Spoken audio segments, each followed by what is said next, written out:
Hello বন্ধুরা, তো আজকে শুনলাম মিঠুনদা আসবে, তাই আমি সব রান্নাবাড়ি বন্ধ করে অর্ধেক করে দৌড়ে গেলাম। যে বললো ফোন করে তোমাদের দাদা যে তাড়াতাড়ি আসো রেডি হয়ে। তো চলে গেলাম মিঠুনদাকে দেখতে। এই যে দেখো, গোটা ক্যালটেক্স ঘুরে সামনে গিয়ে দাঁড়িয়েছিলাম। তো দেখো কত লোক। তো ভাবলাম যে সবসময় তো বইয়েই দেখি, আজকে অরিজিনাল আমাদের মালবাজারে এসেছে, না দেখে কি থাকা যায়। তাই দেখতে চলে গেলাম। তো দেখো কত লোক, অনেক লোক হয়েছে। তো এই যে আমরা দাঁড়িয়ে দাঁড়িয়ে বৃষ্টির মধ্যে দেখছি, বৃষ্টি পড়ছে গুড়ি গুড়ি, কিন্তু তবুও লোকের সেই ভার। তো দেখো অনেক লোক হয়েছে, তাই দেখেছি, জীবনে সার্থক হলো। মিঠুনদাকে দেখেছি চোখে চোখে, তাই তোমাদেরকেও দেখাচ্ছি, তোমরাও দেখো।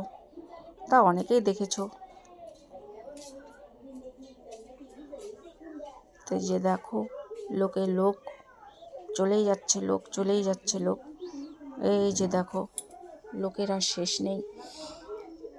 অনেকখানি শেষ হওয়ার পরে তবেই আমরা বাড়ি ফিরবো, রাস্তা ব্লক হয়ে গেছে, যাব কি করে আমরা।